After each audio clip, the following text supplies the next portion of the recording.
네, 스토리가 있는 뉴스, 스토리 뉴스 시작하겠습니다. 먼저 이란 전쟁 상황부터 좀 브리핑을 해드리겠습니다. 미국과 이란 간의 그 무력 공방이 다행히도 지난 주말을 계기로 지금 소강 상태에 접어들었다라는 분석입니다. 공격 중단이 일단 이루어졌습니다. 뭐 반가운 소식인데요. 뭐 공격 중단의 이유로는 뭐 여러 가지가 나오고 있습니다만은 일단 미국이 공식적으로 밝힌 이유는 외교적인 물밑 대화 노력을 더 하기 위해서다, 이렇게 얘기했습니다. 뭐 반가운 소식이죠. 하지만 일각에서는 미국의 무기 보유 이 재고가 좀 빠르게 소진하고 있어서 공격을 중단하지 않을 수는 없었을 것이다, 뭐 이런 분석도 나오고 있습니다만은 이유야 어찌됐든 일단 공격이 뭐 중단됐다라는 건 반가운 소식입니다. 무기 소진 문제와 관련해서 실제로 지난 금요일 날이죠. 트럼프 대통령은 그 미국의 페이트리어트 미사일의 재고가 소진되고 있다 라는 보고를 받고 추가 공격 중단을 명령한 것으로 밝혀졌습니다. 그러니까 공격 중단을 명령했다기보다도 절차상으로 본다면 공격을 이제 승인을 받아갖고 이루어져야 되는데 승인을 안 해줬습니다. 지난 금요일부터. 자, 뭐 하지만 어떤 이유로든 포송을 잠시 멈춘 이 기간 동안에 휴전이나 종전으로 좀 나아갈 수 있는 계기가 됐으면 좋겠는데 좀 불투명한 것도 뭐 솔직한 상황입니다. 미군은 이란이 그 호르무즈 해협을 지나는 민간 선박 공격을 다시 시작했던 지난 11일이었죠. 그 11일 이후로 지난 23일까지, 그러니까 지난 목요일까지 무려 13일 동안 연속적으로 이란 내 군사시설을 공격했습니다. 이에 이란은 중동 지역의 미국 동맹국들 내에 주둔하고 있는 그 미군 기지를 상대로 계속해서 뭐 as usual 늘 그래 왔듯이 탄도미사일, 뭐 드론 이런 걸 발사하면서 이제 주변국의 그 미군 기지를 계속 공격했죠. 사실은 그래서 그 미군의 희생도 낮잖아요.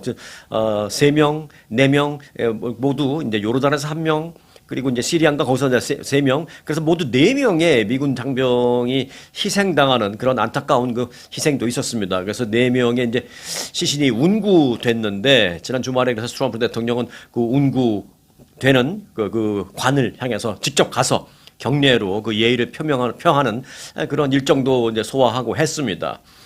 그리고 이제 미국이 벙커버스터도 동원해서 공격을 했어요. 벙커버스터 6대를 동원해서 이란의 그 핵시설로 알려져 있는 곳을 공격한 것으로 알려졌는데, 하지만 이로 인한 그 이란의 핵시설의 괴멸 소식은 없습니다. 네, 여전히 그래도 가동할 수 있는 상태, 그러니까 괴멸시키지는 못한 상태로 알려지고 있습니다. 벙커버스터가 이제 한 60m 정도는 뚫을 수 있는데 이게 100m보다 더 깊게 있거든요. 그래서 벙커버스터를 2대를 연달아 퍼붓는 그런 방식을 취했습니다만은 그렇다 하더라도 맥스 한 90m 정도까지 가능하지 그 이상은 좀 쉽지 않다라는 그런 얘기가 있었는데 실제로 이렇게 괴멸시키지는 못하는 것으로 알려지고 있습니다. 여하튼 그래서 이제 이런 상황 속에서 지난 금요일 이후에 공격이 일단 중단됐다. 전쟁이 소강 상태에 접어들었다라는 좀 반가운 소식을 일단 전해드립니다. 지난 금요일, 그러니까 벙커버스터 그 이후에 국방부로부터 공습 계획을 보고받고 트럼프 대통령은 거기 사인하지 않았습니다. 그러니까 일단 공습 그만해봐봐, 이렇게 된 거죠. 자, 공식적인 이유는 뭐 앞서 말씀드렸다시피 이제 이란과의 물밑 대화 이런 이제 밝혀졌는데, 백악관에서 트럼프 대통령은 지난 그 금요일 날 기자들과 만나서 지금 이란과 진지한 대화가 진행 중이다라고 했고요. 또 백악관 기자협회에 연설을 할 때도 나는 이란의 그 새로운 제안에 귀를 기울일 용의가 지금 충분히 있다. 라고 말하면서 상당히 대화 제스처를 좀 본격적으로 취한 그런 상황이었습니다. 이후 이제 이란 쪽에서도 역시 미국이 공습을 멈췄기 때문에 우리도 보복 공격을 멈추겠다라고 하면서 지난 금요일 이후에는 양쪽 다 이제 공격이 없는 그런 상황입니다.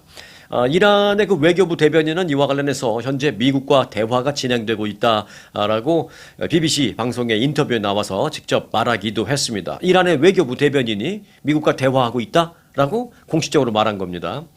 자, 바라건대 오늘의 이 소강 상태가 소강 상태에서 휴전 상태로, 그리고 다시 휴전 상태가 휴전에서 종전으로 궁극적으로 좀 이어지기를 바라는 마음을 갖고 간단한 이란 그 전황의 브리핑을 좀 해드렸습니다. 자, 이란 전황에 따라서 이제 국제 유가가 계속 널뛰고 있잖아요. 그래서 국제 유가가 지난 주말에 그 공격 소강 상태 이후에 다시금 좀 내려왔습니다. 그래서 100달러 이상으로 막 올라갔다가 이제 90달러대로 내려왔습니다. 하지만 이제 그럼에도 불구하고 그 연준이 이번 주에 그 회의를 하는데 FOMC 회의를 하는데 그 회의 후에 금리 인상을 발표할 가능성이 점차 높게 이렇게 확률이 높게 그렇게 점쳐지고 있습니다. 유가가 단기간에 급등락을 하면서 급등 또는 급락 이렇게 널뛰기를 하면서 인플레이션 전망의 불확실성이 이제 커지고 있는데 일단 케빈 워시 연준 의장은 늘 말하지만 뭐예요? 나는 물가에 항상 최고 정점 방점을 찍겠다. 내 first priority는 물가다. 이렇게 얘기했습니다. 그러니까 지금 물가가 여전히 높은 상태이기 때문에 그걸 잡기 위해서는 금리 인상을 할 가능성이 높다. 뭐 이렇게 보는 거죠. 이번 그 케빈 워시가 연준 의장이 된 뒤에 이제 두 번째 회의인데 이 두 번째 회의에서 금리 인상을 단행할지 주목됩니다. 트럼프 대통령은 금리 인하를 하라고 계속 얘기했지만 케빈 워시는 막상 의장이 되고 나니까 트럼프 대통령의 말을 따르기보다는 독립성을 유지하려고 하는 의지가 꽤 있는 것 같아요. 그래서 오히려 금리 인상할 가능성이 높아지고 있다는 것이죠. 연준은 오는 28일, 29일 이틀 동안 회의를 합니다. 항상 그렇듯이 연준은 이틀 회의를 하면 마지막 날, 두 번째 날, 그 마지막 날 회의가 끝난 후에 금리 뭐 인상, 인하 아니면 뭐 동결 이런 걸 발표하죠. 그러니까 이번에는 28일, 29일 있으니까 29일 오후에 발표가 나올 겁니다. 이때 어떻게 할 것이냐라는 것은 이제 시장에서 전망치를 좀 내놓고 있는데 0.25%포인트 인상할 가능성이 있다라는 그 전문가들의 분석 36% 정도로 지금 나오고 있습니다. 근데 이거는 일주일 전에 13%였거든요. 인상 찬스가 가능성이. 근데 그거에 비하면 일주일 만에 인상 가능성이 굉장히 빨리 올라간 겁니다. 일단 금리를 인상하느냐 인하하느냐에서 이제 중요한 게 앞서 말씀드렸다시피 이제 물가, 그다음에 두 번째로 중요한 게 뭐냐면 이제 노동시장, 그러니까 실업률이 올라가냐 내려가냐 뭐 이런 것들. 네. 그런데 이제 노동시장은 괜찮아요. 지금 그 신규 실업수당 청구 건수가 1969년 이후에 최저 수준으로 낮아지는 등 그 노동시장은 괜찮아요. 그런데 이제 물가가 문제인 거죠, 지금. 지난 6월에 소비자 물가 그 상승률은 1년 전에 비해서 3.5% 오른 것으로 나타났습니다. 약간 좀 둔화된 건 사실이에요. 사실인데 연준이 그 물가 그 목표치를 정해놓은 거 있습니다. 뭐냐? 물가 상승은 2% 안쪽에 있어야 한다. 항상 그렇게 생각하는 게 연준의 목표치입니다. 그러니까 그 연준의 목표치 2%에 비하면 3.5는 여전히 높은 거기 때문에 요걸 좀 어저스트 하기 위해서 금리 인상을 하지 않을까 지금 이제 이렇게 생각하고 있는 것입니다. 결국 노동시장은 견고하고 물가는 자꾸 오르고 있으니까 금리를 인상시켜서 그 물가 그걸 좀 잡아야 한다라는 연준의 결론이 나올 것이다라는 찬스 확률이 36%인 겁니다. 36%는 절반 이하긴 하지만 이게 13에서 일주일 만에 36으로 올라갔다라는 것은 지금서부터 며칠 사이에도 급격히 올라갈 수 있기 때문에 제가 봤을 때는 뭐 좀 야비한 그 예상인지 몰라도 저는 그냥 50대 50 정도 이제 본다라고 말씀을 드리겠습니다. 자, 그런데 물가가 오르면 금리를 인상하는 이유. 제가 뭐 이 시간을 통해서 여러 차례 여러분들에게 뭐 설명을 해드렸습니다만은 오늘은 뭐 반복해서 자세한 깊이 있는 설명 말고 그냥 짧게 한두 줄로 설명을 드리면 다시 한번 우리가 이제 복귀한다는 마음에 자. 금리가 오르면 어떻게 돼요? 은행에서 우리가 대출을 받을 때, 론 받을 때, 론 이자가 올라가죠? 그러니까 이제 론을 페이먼트 할 때 대출 이자가 더 많아지게 되죠. 그러니까 돈을 더 많이 쓸 수밖에 없는 상황입니다. 그리고 동시에 예금 같은 거는 이자가 올라갑니다. 그렇기 때문에 사람들이 내가 대출을 받기보다는 돈을 좀 절약하려고 하고 또 대출 받을 필요 없는 사람들, 갖고 있는 돈이 어느 정도 있는 사람들은 그냥 갖고 있기보다는 예금 이자가 올라가니까 그 예금을 합니다. 그러니까 어떻게 돼요? 대출도 잘 안 받으려고 하고 또 어쩔 수 없이 받았는데 이자가 좀 많이 내야 되니까 그 뭐 아무래도 좀 다른 데서 좀 소비를 좀 줄이려고 할 거 아니에요. 그래서 그런 이유 때문에 소비를 줄이고 또 갖고 있는 돈을 은행에 예금이자 때문에 넣어놓고 하니까 소비가 줄고 그래서 시중에 돈이 좀 덜 돌아가게 됩니다. 이렇게 되면 소비가 줄고 투자가 줄고 이렇게 되면 물건이 잘 안 팔리게 되죠. 그렇게 되면 이제 기업들은 가격을 올리기가 어려워집니다. 그래서 물가 상승 압력이 좀 낮아진다. 이렇게 볼 수 있겠습니다. 그래서 21세기에도 아주 뭐 단순합니다. 물가가 올라가면 금리 올려서 좀 낮추고 뭐 인플레이션이 너무 저하고 소비가 좀 너무 없어진다. 예를 들어서 그렇게 되면 또 좀 인하를 좀 낮춰주면서 소비를 살짝 돌아가게 만들어주고 그러니까 돈 돌리는 데 있어서 어찌 보면 21세기에도 방법이 그거밖에 없나라고 생각할 정도로 그 금리 이자율 갖고 이제 조정하는 게 어찌 보면 이제 유일합니다. 자, 메디케이드를 비롯한 비현금성 그 정부 복지 프로그램 혜택을 받은 경우에도 영주권 신청 심사 시에 기각될 가능성이 높아지고 있다라는 분석입니다. 이 얘기는 뭐냐? 현금성 혜택을 받은 거는 당연히 영주권 기각될 가능성이 높지만 앞으로는 비현금성 혜택도 영주권 기각될 가능성이 높다라는 것입니다. 국토안보부는 메디케이드나 뭐 푸드 스탬프 아니면 주거비 지원을 받는 등 소위 비현금성 정부 복지 혜택 수의 그 여부도 영주권 심사에 폭넓게 반영하는 규정을 지금 내부 지침으로 다 하달했습니다. 오는 9월 18일부터 이 안은 발효될 예정입니다. 새로운 규정은 바이든 전 행정부가 2022년에 그 축소했던 그 공적 부조는 늘 말씀드리죠. 퍼블릭 차지라고 해서 뭐 의료 혜택, 정부로부터 받는 거, 그리고 무슨 뭐 각종 뭐 현금 지원받는 뭐 그런 것들, 그리고 이제 의료 혜택 이런 것까지는 이제 수익 그런 걸 공적 부자라고 하는데 퍼블릭 차지라고 하는데 그 퍼블릭 차지를 받은 걸로 인해서 영주권 기각되는 그런 범위를 확대시켰다라는 것이죠. 단순히 정부로부터 예를 들어 SSI 같은 거 받은 그런 현금 받는 거잖아요. 그거는 당연히 영주권 안 주지만 그렇지 않은 현금이 아닌 어떤 혜택을 받는 것도 영주권 기각시키겠다라는 것입니다. 심사 대상 그 복지 혜택에는 그럼 뭐가 있느냐? 기존의 고려 대상인 그 저소득층 생계보조비 SSI 그건 뭐 당연합니다만은 그 외에 뭐 지금까지는 아니었던 영주권 기각의 대상이 아니었던 뭐 푸드 스탬프, 뭐 메디케이드 또는 공공주택 지원 뭐 이런 것까지 뭐 노인 아파트도 해당되겠죠. 그런 것까지 노인 아파트, 저소득층 아파트 이런 거 나한테 정부가 직접 돈을 주는 건 아니지만 내가 돈을 좀 덜 낼 수 있게 혜택을 주는 거잖아요. 그래서 비현금성 혜택 이런 것까지도 다 영주권을 기각시키겠다. 그 기각시키는 범위 내에 포함시키겠다라는 것입니다. 이민국의 그 조셉 애들러 국장은요, 이번 조치는 이민자의 자립 원칙을 더 강화시키고 또 납세자의 부담에 의존하는 정책을 끝내기 위해서 실현하는 것이다라고 말했습니다. 국토안보부는 지난 2025년 11월에 발표를 한 게 있어요. 뭐냐면 매년 약 58만 8천 명을 그 퍼블릭 차지 공적 혜택 심사 대상이 될 것이다. 이렇게 추정을 했습니다마는 그러니까 영주권을 받으려고 하는 사람 중에서 이 정부의 혜택을 받아서 영주권을 못 받을 가능성이 높아지는 그 대상이 되는 사람이 1년에 한 58만 8천 명 정도 될 것이다 라고 추산을 했거든요. 그런데 그건 이제 그때 얘기고 지금은 이제 범위가 확대됐기 때문에 58만 8천 명이 아니라 거의 100만 명 가깝게 이 문제 때문에 영주권을 못 받을 거다라고 이민국 자체에서 그렇게 추산을 했습니다.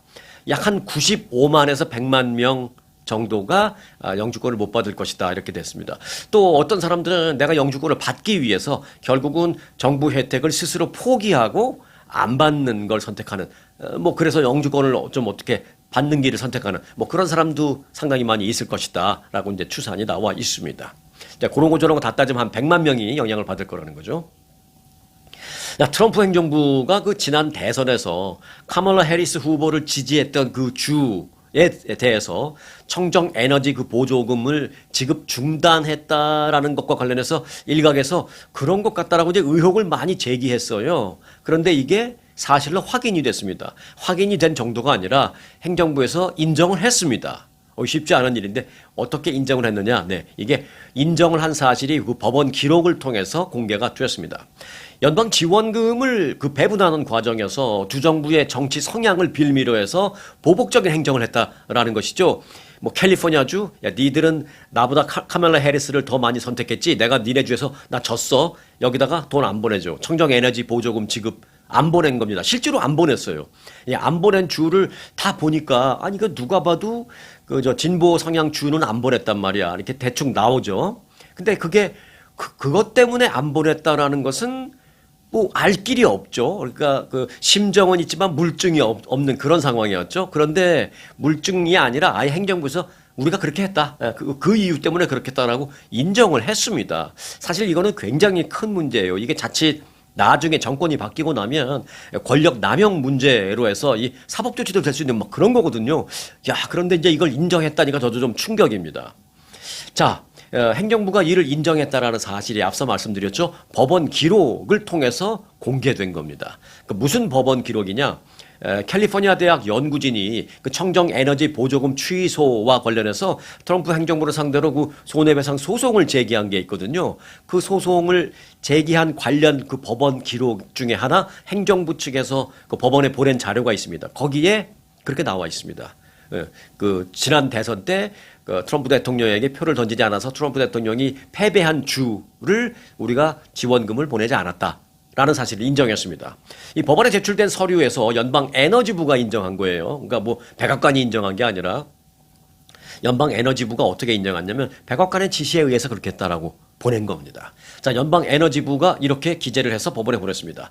10월 통지 대상에 포함된 보조금은, 그러니까 10월 달에 각 주정부에 연방 청정 에너지 보조금을 10월 달에 보내거든요. 지난 10월 달. 그때 그 보조금을 오로지 그 수혜자가 속한 주의 정치적인 성향, 즉 민주당 우세주의인지 공화당 우세주의인지 지난 대선 때 트럼프 대통령이 승리한 주인지 패배한 주인지 그거에 따라서 보조금 지급 여부를 결정했다라는 사실을 인정한다. 라고 연방 에너지부가 법원 제출에 그렇게 서류를 해서 보냈습니다. 이게 왜 이걸 인정했는지 저도 좀 그 의문인데요.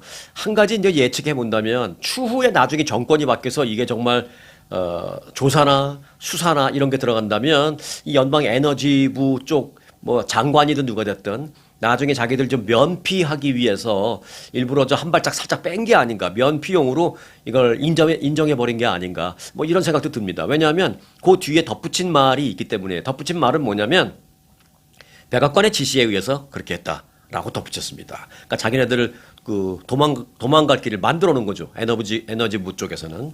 자, 연방 에너지부는 이와 관련해서 아주 구체적으로 인정을 했습니다. 카멀라 해리스 전 부통령이 승리한 주에는 지급되어야 할 600건 이상의 보조금을 백악관 지시에 의해서 보내지 않았다. 이렇게 썼습니다. 아주 구체적으로. 실제로 백악관의 지시를 받은 연방예산관리국은 지난해 10월 이들 주 정부에 대한 보조금 지급을 중단한 것으로 서류에 나와 있습니다. 그동안 의혹으로만 제기됐던 이 같은 사실이 행정부의 인정으로 사실임이 확인이 되자 민주당 의원들은 그것 봐라 뭐 이렇게 들고 일어나죠. 때는 기회다 하면서 이제 들고 일어나죠. 트럼프 대통령의 권력 남용, 대표적인 권력 남용 사건이다라고 지금 맹비난하고 있습니다. 이게 이제 정말 정권이 교체되고 나면 어떻게 될지 굉장히 걱정스러운 그런 사안입니다, 이게.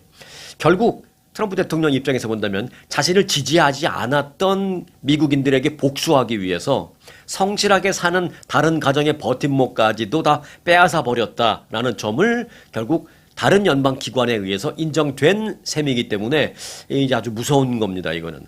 뿐만 아니라 이 민주당 성향의 주에서도 트럼프 대통령에게 표를 던진 사람들이 있을 거 아니에요. 캘리포니아 주에서 트럼프 대통령이 패배했다고 해서 캘리포니아 주 유권자 100%가 카멀라 해리스한테 표를 던진 거 아니에요. 아니잖아요.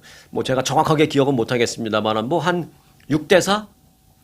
뭐 예를 들어서 뭐 캘리포니아 아니더라도 뭐 6대 4라고 치죠. 아니면 오케이. 매우 진보적인 주라고 해서 뭐 70%가 민주당에게 표를 던졌고 30%만 공화당에게 표를 던졌다 치더라도 그 30% 공화당 트럼프 대통령에게 표를 던진 그 사람까지도 피해를 입힌 거예요. 그럼 어찌 보면.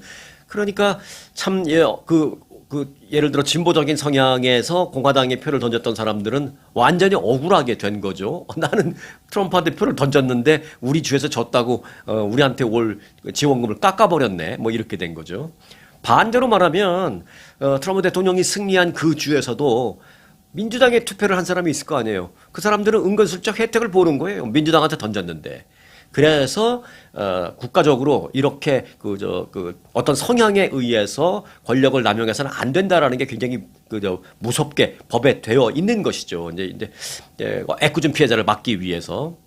트럼프 대통령은 집권 2기 들어서 자신의 그 정적에 대한 보복을 사실 광범위하게 추진한 것으로 잘 알려져 있습니다. 올해 초에는요, 이 민주당 우세주 5곳에 대한 그 100억 달러 규모의 사회복지 예산, 이거야말로 정말 중요한 거잖아요. 어려운 사람들에게 쓰는 돈이잖아요. 그 사회복지 예산 지급을 중단하려고 했습니다. 실제로 중단 명령을 내렸어요.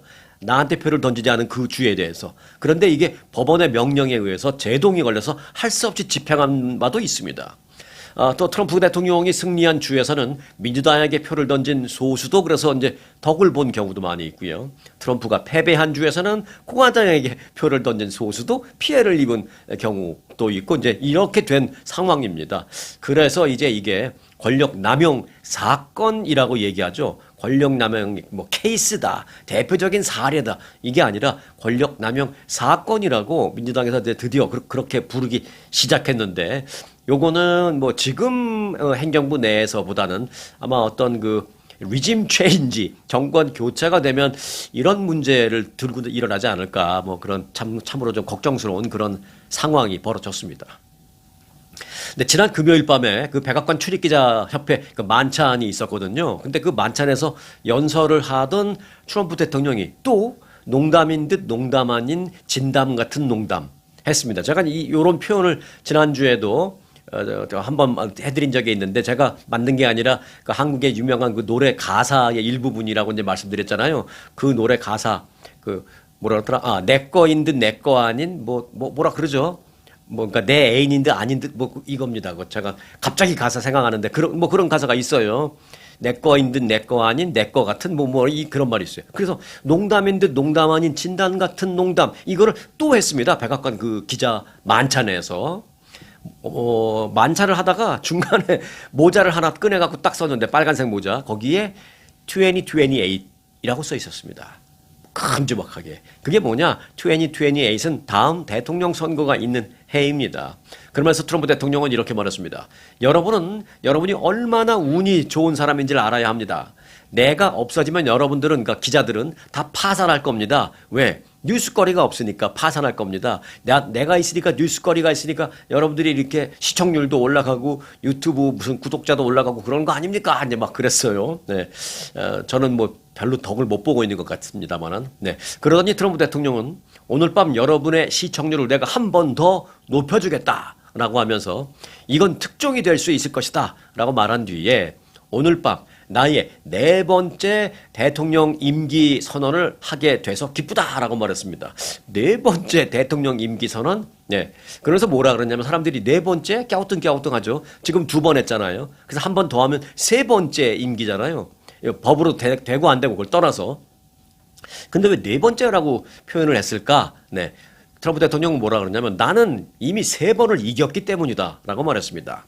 대선 승리를 실제로 거뒀던 지난 2016년과 그리고 2024년 당연히 승리했죠. 그것 말고 바이든에게 패배했던 그 2020년에도 사실은 부정선거 때문에 내가 패한 걸로 나온 것뿐이지 진짜로는 내가 이겼다 그때도, 이렇게 얘기한 겁니다. 때문에 2028년 대선 도전을 한다면 그거는 이제 3번째 임기에 대한 도전이 아니라 4번째 임기에 대한 도전이나 마찬가지다. 지난 2020년도 부정선거 때문에 진 거지 사실은 그때도 내가 대통령이었다, 이제 이런 의미죠. 네. 그래서 이제 지금이 2번째 임기가 아니라 3번째 임기를 하는 것이며 2028년은 4번째 임기에 도전하는 것이다. 이런 얘기를 했습니다. 물론 이제 농담처럼 하긴 했죠. 근데 농담치고는 너무 구체적이에요. 대부분의 언론은 트럼프 대통령의 그날 그 출마 선언 같은 내 발언을 농담이라고 이제 소개를 했지만, 단순한 농담이 아닐 수 있다라는 시각도 적지 않습니다. 그리고 농담치고는 너무 자주 한다. 지난주에도 제가 말씀드렸죠. 그 조지아주의 그 한 하이스쿨에 가서도 학생들한테, 그랬잖아요. 아이들 앞에서, 고등학생들 앞에서, 2028년에 한 번 더 출마할까? 그랬더니 학생들이 와! 그러니까 농담이야. 뭐 이랬죠. 근데 농담치고는 너무 자주 하니까, 이 또 간보기 하는 건지, 또 간보기 하는 걸로 치고는 또 너무 자주 하니까 사람들은 이제 서서히 농담이 아닌 것으로 받아들이는 그런 분위기도 좀 있습니다. 트럼프 대통령은 작년 1월에 재집권한 이후에 3선 가능성을 이제 직접 거론했다가 또 슬그머니 발을 뺐다가 농담이야 했다가 또 말했다가 슬그머니 농담이라고 뺐다가, 이걸 지금 지속적으로 반복하고 있습니다. 그리고 언론이 뭐 대놓고 물어본 적도 있어요. 농담처럼 자꾸 말씀하시는데 그게 진짜 농담입니까? 아니면은 진짜로 본인이 그런 생각을 갖고 있습니까? 라는 질문을 받을 때마다 매우 모호하게 답을 합니다. 아, 여러분이 편한 대로 생각하세요. 뭐 이런 식으로 아주 모호하게 답변하는 방식으로 여지를 좀 남겨놓으면서 지금까지 계속 오고 있습니다. 그런데 지난 금요일 밤 그 백악관 기자협회 만찬 때의 얘기는 농담치고는 너무 그 디테일했다라는 그런 분석입니다. 그리고 실제로 트럼프 대통령의 이런 그 말이 농담이 아닐 것이다라고 강하게 생각하는 사람들의 근거가 되는 어떤 상황이 있었습니다. 언제냐면 작년 8월 달이에요. 시간은 좀 됐죠. 한 1년 전이죠. 작년 8월 달에 기억하시죠? 그 젤렌스키 우크라이나 대통령이 이제 백악관을 찾아가서 방문해서 트럼프 대통령과 만난 그런 일이 있었는데 그때 뭐 이제 전쟁에 관련해서 또 미국의 지원에 관련해서 이런 얘기를 공식적으로 했죠. 그리고 그 외에 말고 그 다른 얘기를 하면서 사실 이런 얘기도 했습니다. 트럼프 대통령이 뭐라 그랬냐면 3년 반 후에 미국에서 또 대통령 선거가 있을 텐데 그때 만약에 우리 미국이 누군가와 전쟁을 하고 있으면 우리 미국도 그때 선거를 못 하겠군. 그렇지?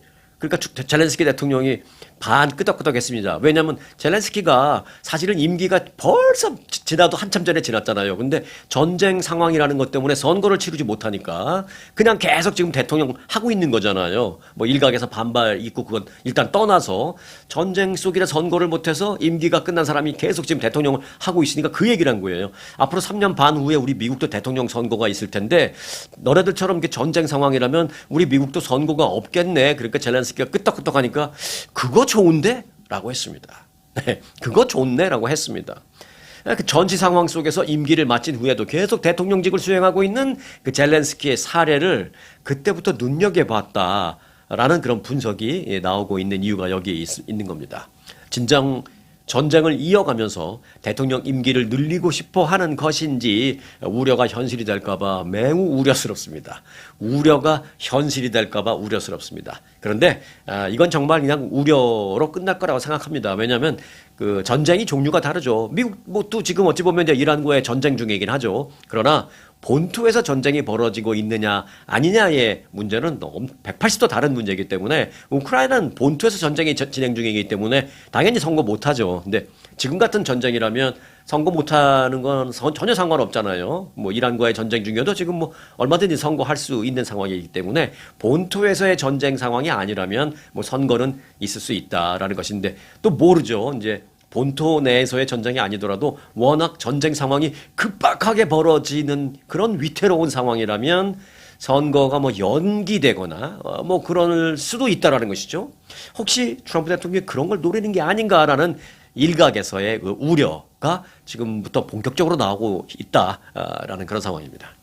자, 상품 진열대에 붙여진 그 가격표의 변신과 해당 가게 종업원들의 일자리 와의 상관관계 스토리를 좀 전해드리겠습니다. 뭐 마켓에 가면 여기 뭐 상품이 있으면 그 밑에 뭐 3불 99, 5불 99이 써 있잖아요. 그게 대부분 이제 어떤 마켓은 이제 사람이 손으로 쓴 것도 있고 이제 컴퓨터로 인쇄해서 이렇게 갖다 붙인 것도 있고 그렇죠. 그런데 요게 이제 디지털로 바뀔 수 있습니다. 그렇게 하는 게 어렵지가 않아요. 그런데 뉴저지주에서는 당분간 디지털로 바꿀 기술이나 뭐 있더라도 디지털로 바꾸지 말고 지금처럼 계속 해라라고 명령을 내렸습니다. 결론부터 말씀드리면 왜요? 네, 일자리 떨어질까봐. 네. 뉴저지주가 상품 내 그 상품 진열대에 붙여져 있는 그 종이 가격표를 디지털 전자 가격표로 당분간 대체하지 못하도록 하는 규제를 도입했습니다. 기술이 있음에도 불구하고 그렇게 하지 말라라는 것이죠. 뉴저지주의 미키 쉐럴 주지사는 소비자 보호를 앞세워서 이런 내용의 공정가격보호법에 서명을 했습니다. 그런데 말이 좋아서 소비자 보호지 이거는 결국 종업원 보호 법안입니다. 미국 내 여러 주에서 유사한 법안이 이제 입법이 제한되고 있는 가운데 실제로 이제 전자가격표, 디지털 그 프라이스 태그 신규 도입의 일시 중단을 법으로 이렇게 규제한 곳은 뉴저지주가 처음입니다. 셰릴 주지사는 이 법안에 서명하면서 뉴저지 주의 그 많은 주민들은 이미 물가 상승 압박을 지금도 충분히 많이 느끼고 있다라면서 기업들이 개인정보를 몰래 이용해서 똑같은 상품을 다른 사람보다 더 비싸게 파는 것은 그들에게 필요 없는 일이다. 그래서 디지털로 하게 되면은 그럴 수 있는 요인이 있기 때문에 소비자를 보호하기 위해서 디지털 가격 표제를 안 한다. 뭐 이렇게 얘기했어요. 뭐 설명은 길지만 사실 이거 다 그냥 괜히 하는 소리고 종업원 일자리 뺏길까 봅니다. 이 디지털 프라이스 태그, 전자 가격 표는 상품 진열 때의 종이 가격표를 이제 요만한 모니터 디스플레이, 요만한 디스플레이로 가격이 나오는 거죠. 사실은 가격이 수시로 변할 때마다 어떤 때는 우리가 가면, 세일한다고 이거 뭐, 5불 99로 세일한다고 그래서 와봤더니, 아이, 8불 99 그대로 붙어 있네. 이래서 나중에 이제 나가다가 계산대에서 얘기하잖아요. 그럼, 아유, 이 종업원이 이걸 바꾸는 걸 깜빡했다는 둥. 또 어쩔 땐 반대로 이게 699에서 899로 올랐는데 가보면 699로 써있던데요. 아유 종업원이 899로 바꾸는 걸 잊었다는 둥. 그게 지금 시대잖아요. 21세기 그러고 있잖아요. 근데 그거를 요만한 그 디스플레이 바꿔서 이제 사무실에서 그 매장 사무실에서 직원 한 명이 뭐 A380이라는 어떤 상품 1불 99 치면 바로 그렇게 되는 거죠. 근데 이걸 지금 그렇게 못하게 하는 겁니다. 네, 사람의 손으로 일일이 바꾸지 않아도 될 수 있는 그런 기술이 있음에도 불구하고 그걸 또 일일이 사람이 바꾸는 그런 일손이 있어야 그 종업원이 잘리지 않잖아요. 그래서 노조의 반발이 굉장히 심했습니다. 이런 걸로 하겠다라고 추진 중에 있을 때 그 노조의 반발에 결국은 뉴저지주가 손들고 앞으로 1년간은 그걸로 하지 마! 뭐 이렇게 법으로 규제해 놨습니다. 종업원 보호, 뭐 일자리 보호도 좋긴 합니다만은 지금은 이제 과도기예요. 일자리 보호도 필요하고 또 그렇다고 앞으로 계속 기술이 진전돼서 나아가야 하는데 그렇다고 안 나갈 수도 없고, 네, 이 둘 다 중요한데 어떻게 해야 할지 참 어려움을 겪는 과도기다. 지금 그렇게 보면 되겠습니다. 자, 충격적인 스토리 한 가지 좀 전해드리겠습니다. 다소 좀 징그럽고 뭐 놀랄만한 소식인데요. 이 뉴스를 계기로 부동산 지식도 좀 쌓을 수 있으셨으면 좋겠습니다. 이제 끝 뉴스입니다. 이게 흥미롭다고 표현하기는 좀 그런데 좀 징그럽고 그렇습니다만은 내용 자체는 흥미롭습니다. 자, 코네티컷주의 부유한 교외 지역, 코네티컷주에서 이게 보시는 분 계십니까? 혹시 계시면 코네티컷주 이렇게 보시는 분이 있으면 좀 댓글 놀아줘. 여기 코네티컷주 어딘데 거기 나도 아는 동네예요. 아시면 좀 알려주세요. 비교적 부유한 지역이라고 이제 알려주고 있는데 그 벌링턴이라는 곳. 혹시 아십니까? 네. 코네티컷주 벌링턴에서 이 포클로저된 주택을 경매를 통해서 헐값에 매입한 주민 에드워드 마키언이라는 사람의 사례가 지금 알려지고 있습니다. 포클로저. 집주인이 집 페이먼을 못해서 이제 그 경매로 넘어간 그런 집이죠. 처음 이 에드워드 마키언이 집을 경매해서 낙찰받아가지고 이제 내 집이 됐으니까 문 따고 이제 집으로 들어갔다가 기겁을 했다는 거 아니겠습니까? 집 안에 들어가 보니까 백골 시신 3구가 놓여 있었다라는 것입니다. 지난 6월 에드워드 마키언은 방 4개가 딸린 3,000 스퀘어피트짜리 그 주택을 그 경매를 통해서 52만 5천 달러에 낙찰받아서 샀습니다. 그런데 이제 시세인 65만 달러와 비교를 해보면 13만 불 이상 싼 가격에 산 거죠. 네, 경매니까 확실히 이제 잘 샀죠. 부동산이 비싼 그 벌링턴 지역에서는 좀처럼 보기 드문 이 헐값에 이 매물을 산 겁니다. 하지만 집안에 들어가 보니까 이제 백골 시신이 3구가 나오자 완전히 기겁을 하고 혼비백산이 돼서 이 에드워드 마키언은 집 밖으로 도망 나갔습니다. 그리고 경찰에 신고를 했습니다. 자, 경찰이 이제 수사를 하고 있는데 시신의 주인공은 해당 주택의 전 소유주인 셀리 캐시라는 사람이었고요. 또 다른 시신은 그의 아들 브라이언 캐시로 확인이 됐습니다. 세 번째 시신은 지금 신원 확인을 위해서 DNA 검사 중에 있습니다.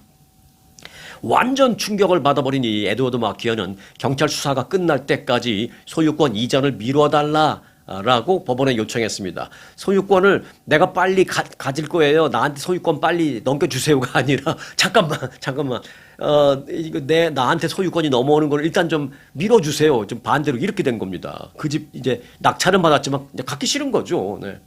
한편 이 마키언이 집 안에 있는 시신이 있는 줄도 모르고 덥석 집을 매입했다라는 것. 아니 어떻게 그런 일이 있을 수 있지? 이렇게 생각할 수 있잖아요. 근데 이건 결국은 내부 미공개 거래라는 이 원칙이 적용됐기 때문입니다. 자, 지금부터 요 얘기를 해드리려고 좀 징그러운 얘기를 했습니다. 통상 그 미국의 그 압류된 주택 경매에는 내부를 공개하지 않아도 되는 경우가 많이 있습니다. 대부분 공개하지 않습니다. 왜요?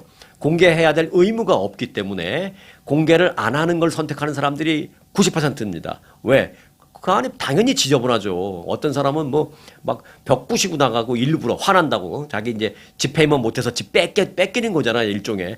그러니까 내 집 뺏기니까 화가 나서 괜히 막 여기저기 부수고 가고 막 이런 사람도 있어요. 그거 일일이 다 보면 누가 집을 사겠습니까? 아니면 더 싸게 살려고 하죠. 그래서 내부 공개를 하지 않아도 된다라는 조항이 있기 때문에 대부분의 이 경매에서는 공개를 안 하는 게 거의 대부분입니다. 자, 그럼 왜 이런 일이 일어나는지를 잠시 알아보겠습니다. 왜 집 안을 보지 못하게 매입하게 되냐 하는 문제인데요. 크게 세 가지 이유 때문입니다. 첫째는 점유자의 거주 및 오픈 거부의 경우입니다. 이 압류를 당한 소유자나 세입자가 여전히 그 집에 살고 있는 경우가 많이 있습니다. 그러니까 이들은 내 집이 넘어가는 것에 불만이 크기 때문에 외부인이 안을 좀 보겠다라고 하면 100이면 100 거부합니다. 보여주기 싫다고. 그리고 문을 잠그고 협조하지 않습니다. 그걸 억지로 강제로 보겠다고 들어갈 수 있는 법은 없습니다. 두 번째 이유는요. 법적 권한이 부재하기 때문입니다. 경매가 최종적으로 완료돼서 소유권을 완전히 취득하기 전까지는 아무리 내가 낙찰받았다 하더라도 그 즉시 집 내부로 들어갈 법적 권리가 없습니다. 내가 낙찰받았다 하더라도 소유권이 나한테 넘어온 이후에나 내가 키를 받고 들어갈 수 있는 겁니다. 소유권이 나한테 넘어와서 내 키를 열고 들어가는데 집안이 엉망이 되고 이렇게 막 시신이 나오고 그러면 그게 내 집에서 나온 거죠. 그때부터는. 내 집에서 나온 겁니다. 그런 뭐 법적인 어떤 그 함정이 있습니다. 자, 그 세 번째는 as is 원칙 때문입니다. 경매에 나온 주택은 은행이나 법원이 내부 상태를 보증해 주지 않는 그런 겁니다. 현재 상태 그대로 즉 as is로 인수하는 게 원칙 조건입니다. 이 때문에 투자자들은 외부에서 창문을 통해서 이렇게 들여다보는 사람들도 많아요. 내가 이 집을 그 경매에 가서 좀 싼 값에 낙찰받아서 사고 싶은데, 그리고 이제 대부분 자기가 들어가서 살기보다는 플립 해갖고 이제 막 공사해서 비싸게 팔고 이제 이런 사람들이 많지만 이 에드워드 마키언처럼 자기가 들어가서 살 사람도 있습니다. 그런데 안에 보고 싶은데 못 보니까 창문을 통해서 이렇게 들여다보고 뭐 그런 사람들도 많아요. 아니면 이제 구글 스트리트 뷰 같은 걸로 동네 좀 보고, 그리고 이제 등기 기록에만 의존해서 소위 깜깜이 입찰을 하게 되는 경우가 거의 대부분입니다. 이런 이유 때문에 매입자가 뒤늦게 그 심각한 파손 등의 문제를 발견하는 게 상당히 많이 있습니다. 이는 이번 사건이 그 발생한 그 코네티컷 주뿐만이 아니라 미국 내 뭐 캘리포니아 주 등 미국 내 대부분의 지역도 사실은 이제 마찬가지다라는 겁니다. 뭐 부동산 거래 많이 하시는 분들이나 부동산 에이전트 하시는 분들은 미국에서 이런 일이 얼마든지 있을 수 있다라는 사실 뭐 이미 다 잘 알고 계시리라고 생각이 됩니다. 자, 오늘은 여기까지 하겠습니다. 자, 오늘 뉴스를 정리하자면 처음에 전해드린 내용, 이란 전쟁은 현재 일단은 소강 상태고 그럼에도 불구하고 물가는 내려오질 않아서 금리가 이번 주에 인상될 가능성이 36%로 많이 높아졌다라는 소식들 다시 한번 한 줄로 정리를 해드렸습니다. 오늘도 끝까지 여기까지 함께 해주신 여러분들에게 감사 인사를 드립니다. 오늘 영상 마치겠습니다. 2026년 루트 66 개통 100주년을 맞아 아주투어가 특별히 기획한 미 대륙 횡단에 여러분을 초대합니다. 산타모니카에서 시카고, 나이아가라와 뉴욕, 워싱턴 DC까지 역사를 따라 맞따라 100년에 단 한 번뿐인 기회, 아주투어의 루트 66 대륙 횡단으로 인생 최고의 버킷리스트를 완성하십시오. 당신의 행복한 여행 아주투어가 책임지겠습니다.